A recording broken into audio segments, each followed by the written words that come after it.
everybody, welcome back. It's a brand new year. Well, technically we're like 25 days into it as of this recording and subsequent airing of the episode. But that's neither here nor there. That's neither here nor there.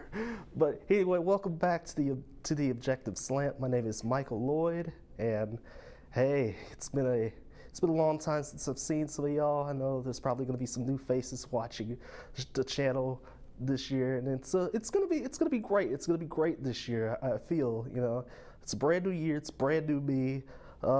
There's nobody here in this chair, but yeah, it's gonna be great this year.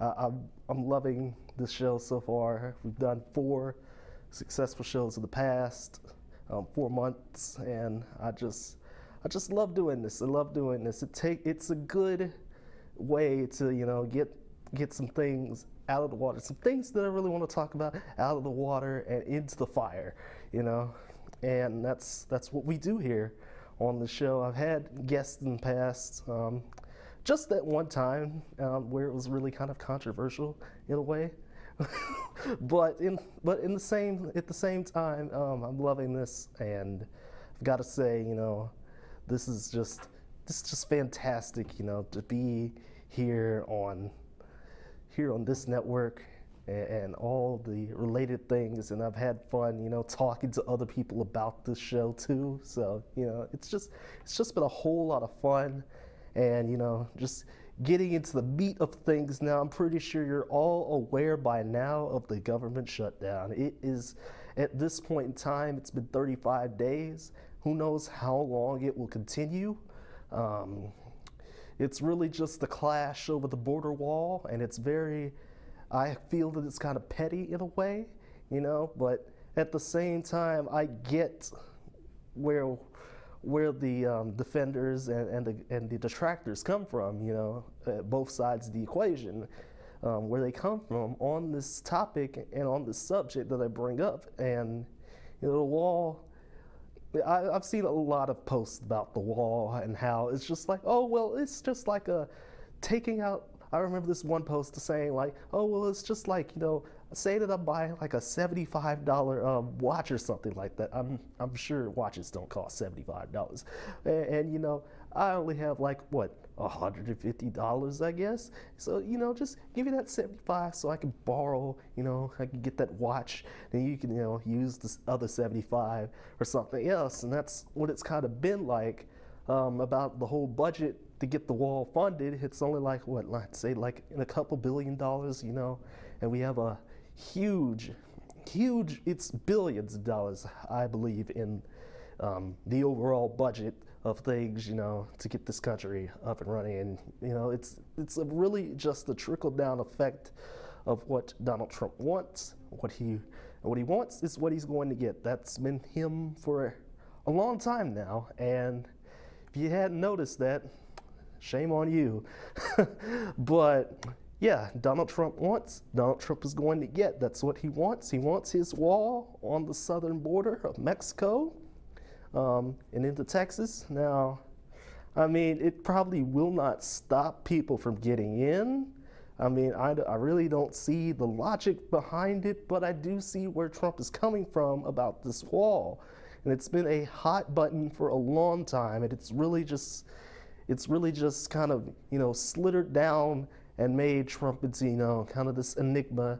His ego is like just way up in a different stratosphere to everybody else's. And I mean, this wall, I don't want to say it's going to get built. I don't think it will. And there's been measures put into place to kind of, get the wall funded, and get the government to be unshut down and back up and running again. But the Senate Democrats are like, no, let's not do that. Let's not do this thing and then make the wall into like another thing. It's just a whole big conundrum, and it's very complicated to get into all the details about this wall when I'm just like a common guy. I read my news every now and then and everything like that, but it's hard to really fathom what the wall is going to be and what the wall is supposed to be, what the wall represents. Now, there's no border wall in Canada, I don't think. At least not to my knowledge, I don't know. But yeah, it's crazy to think that a wall would stop, people who have families who want a better life. And yeah, sure, I get where Trump is coming from with the whole illegal drug cartels and whatnot, but I mean, there's still a lot of people who want more out of their lives, who want to make their children's lives better. That outweighs the bad things, the good things, these mothers and fathers wanting better for themselves, better for the children that they have, and, getting a good education, getting a good job, I mean, it's just a whole lot of things that outweigh the bad qualities of what Donald Trump has been trying to say about the wall and, getting that funded and put together. Yeah, the government shutdown is finally, taking a trickle-down effect. As of right now, there's federal workers, saying, oh, I don't want to come to work, I quit, and everything like that. People at the TSA, even though the TSA is kind of frisky, I'd say, when checking people for metal items and whatnot, they just want to do their job, they want to get their money, and it's really just kind of sad to think, that this whole petty thing over the wall is making people quit their jobs and having to go into other fields, or just having to do like stuff for the environment to just survive or something like that. It's crazy to think that this whole shutdown is affecting us as of right now, and it's hard to comprehend, and I'm barely comprehending it right now. But I mean, it's just a whole thing. It's crazy. I can't put my mind around it. You probably can't put your mind around it either. But it's just too crazy, and only the people at the top of the ladder really truly understand. But even then, they don't understand, if you get what I mean. Yeah. These government workers, TSA agents, people from the IRS, and I know people are already going to be like, well, the IRS is bad and stuff like that, and I don't want them collecting my taxes or something like that. But yeah, people from the IRS are getting laid off. It was at one point like 800,000 people not working. I'm pretty sure that number's probably skyrocketed a little bit. Maybe in about the millions now, at least the million, to where people aren't working or getting, the job that they need, or the job that they want, or the job that they aspired for, and they're not getting their things done. It's these flight people, the TSA mentioned about a couple minutes ago, obviously, but yeah, people are getting delayed flights, they're not getting to their destinations on time and whatnot. It's just the whole thing is crazy. People aren't getting their tax returns now. Some people, I know from a source, my sister is a good source, kind of, in a way, but yeah, she told me she's not that she probably won't get her income tax till February, and that's not a whole lot of long time away now, as of this taping. But yeah, February is just it's kind of a weird month. It's only like 28 days and everything like that. But to wait a long time until then to get your tax returns, that money back from the government that you kind of earned back. I don't really know how tax works, I'm sorry. But yeah, getting that money back from the government, and you have to wait a long time for it, that really messes up people's livelihoods in a sense. You know, some people do really need that extra boost of money to, you know, pay bills, do this, pay hospital bills, do that, go to these fancy restaurants and whatnot. But it's all just it's all a trickle down effect that we need to address. And I feel that I've kind of addressed it, but you know, I'm pretty sure there's better sources that can address it better than I can in a longer amount of time. But yeah, that's the whole thing on the government shutdown. I don't know how long it's going to last. As I've said before, shoot, by this time next month, it could still be going on. We could still be in a stalemate over the border wall in Mexico. We could be just in a state of delirium over that. And, you know, we just gotta, you know, do something about it, you know, make your voice heard, make your presence felt, and just, you know, get it together. We can do this, you know. Hopefully the government will be not shut down anymore after that. And with that being said, I'm gonna move on to a different topic. It's a totally different topic that I've talked about in the past in October when I had a couple of guests come on to the program, and it was about some very salacious allegations. Of course, at the time, those were against Brett Kavanaugh, and I'm pretty sure those kind of thoughts are still prevailing through people's heads. But the real thing that kind of kick-started this new year was the whole Surviving R. Kelly documentary on Lifetime, and I've got to say that was a interesting documentary, to say the least. It was, I didn't have the time to watch it, but the way the people's reactions were to everything was just a whole mess of things. It was a lot of things kind of crammed together in just one guy, and people are still defending R. Kelly. Why? I have no idea. He's had cults of underage women and women that are like just barely 18, you know, whole cults and things like that. Now people are just making his music sound out to be like, oh yeah, that music's kind of strange now that you think about it. And and some of the words and some of the meanings behind those songs just kind of give you the impression of what this guy is, of what he really is.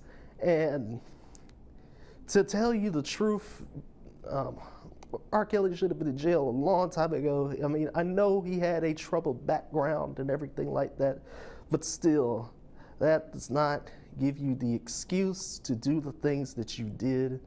And everybody, the way the documentary just kind of shaped out made everybody feel, in a sense, kind of like the bad guy. It made everybody feel like it was a bad time for everybody.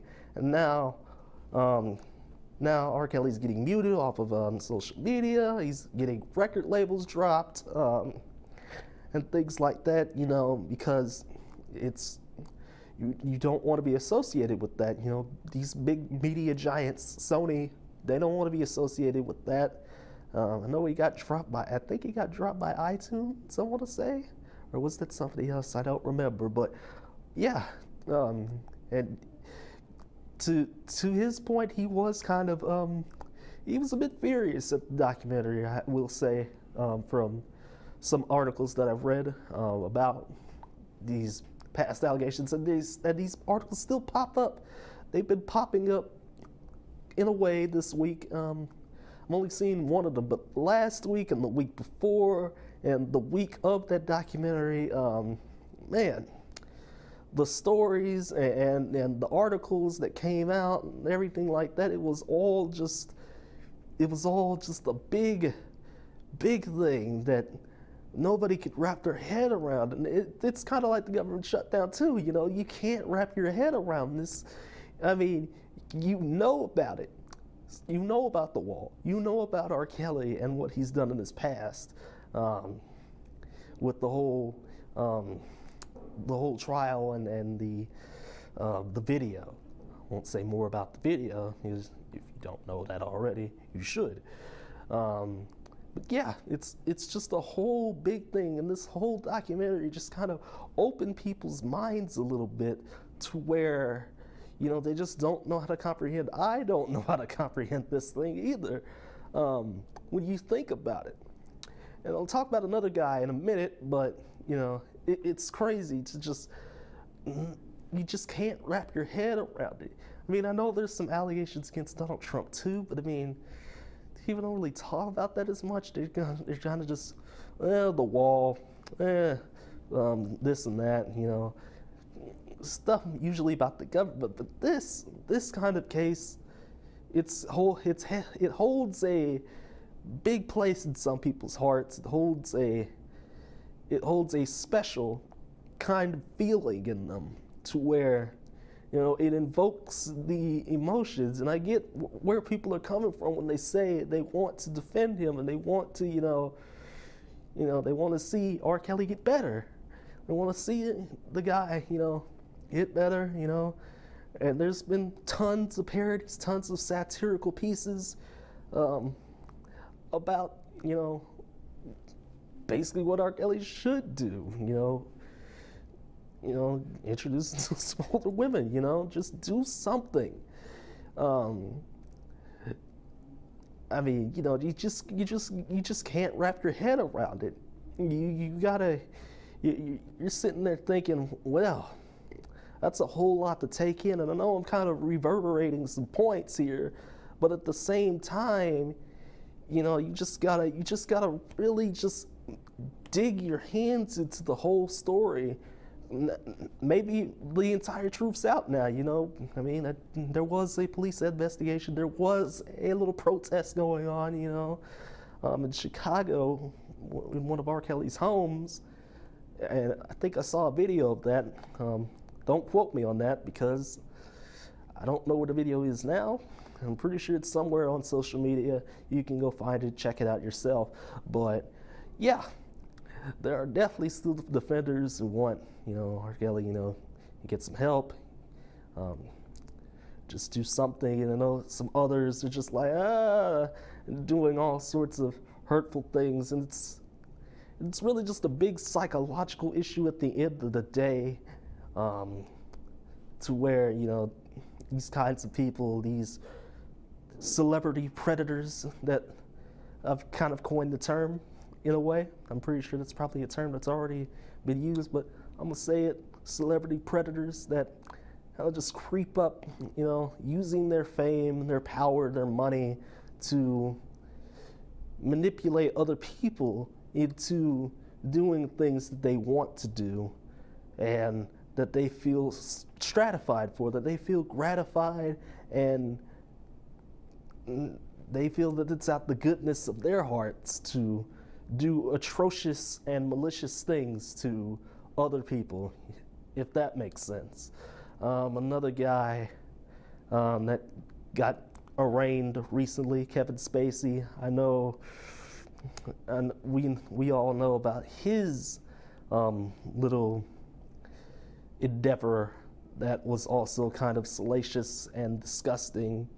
And I'd make a Catholic priest comparison, but that's not a good joke, and I don't feel like telling jokes because it's a serious situation.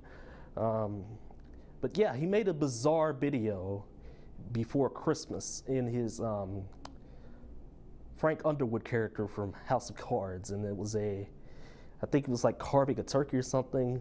I don't know. I think it was before Christmas or Thanksgiving or something like that. I want to say it was before Christmas, and you know, I'm pretty sure it was before Christmas. But yeah, he made a bizarre video. It was very bizarre, and it was kind of like, you know, they kind of killed off his character in House of Cards. I've never seen House of Cards, by the way.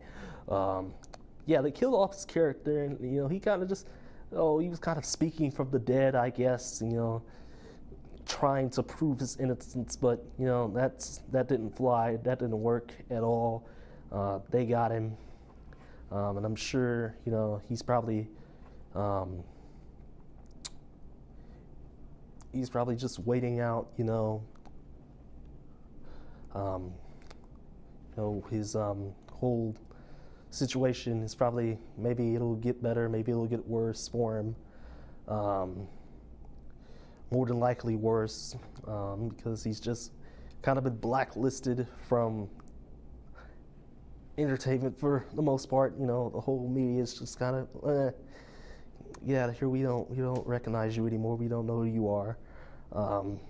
Yeah, this guy also needs some help in the best way possible. Getting some therapy. Jail is never really the best solution. It is a good solution for guys like R. Kelly and Kevin Spacey, but it's never really the best solution in my eyes, because the American criminal justice system is kind of unfair in a way to, and I know this is a whole different topic, but it's kind of unfair in a way to people. I'm not going to say certain groups, but people. Yeah.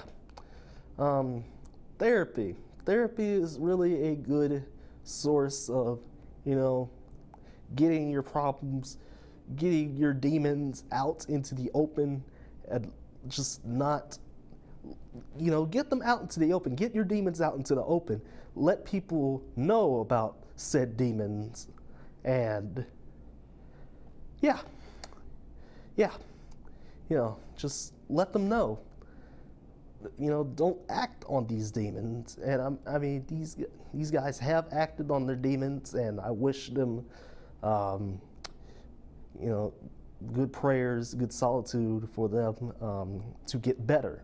That's what we want here. We don't want to preach violence or anything like that. Don't want to preach violence on other people. That's not a consistent goal we strive to achieve around here, especially on this show too. So, yeah, sexual assault and things of that nature are not okay.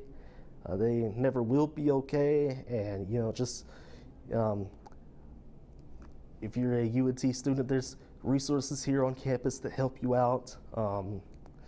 There was also a thing on Reddit, to be honest. I'll touch on this right now, where it's just like guys have been asking just strange questions on the UNT Reddit, and it's kind of crazy. And I know some Reddit users have addressed this, and it's kind of weird, and they're saying it's kind of weird to be asking this kind of questions, and I get it. Yeah, it is very weird. Just go out to the open, be yourself. Don't be somebody that you're not. Don't be a little creep. That's my 2 cents on it. Just be yourself. Be healthy about the situations that you get yourself into, and yeah, you just gotta take it by the horns and control the horns. If that makes any sense. You gotta control yourself, control your demons. I'll use that comparison again. Control your demons, control your urges. It's hard. We're human beings. We make mistakes, but societal taboos are there and in place to protect other people. These taboos that we frown upon to protect other people. And we have laws in place to protect people from said taboos. So yeah, that's all I've got to say on that, to be honest. Let me know if I said something wrong. I don't want to, get somebody, in trouble or something like that, or, get somebody offended or seriously hurt by some of the things that I've said. I'm just trying to bring goodwill, and maybe somebody disagrees with me. I don't know, or maybe everybody agrees with me. I really don't know. But yeah, this took a real 180, didn't it? And to finish off, I just want to say thank you guys so much for watching this program every month. And, you know, it's been a blessing, it's been an honor to come into your homes every month with something that's brand new. And, you know, just to give people what they really, not really what they want to see, but, you know, hard-hitting truths, hard-hitting things that make you feel human, because that's what we are. We're human. We have human feelings. We have human faults. That's what we are. We're flawed people. And, you know, I'm sitting here nervous right now. My whole foot is just kind of just doing its own thing, and it won't stop. But yeah, we're nervous. I'm nervous right now talking in front of this camera. But, you know, we're human. I've said that like 3 times. I know it's just kind of repeating myself, but yeah.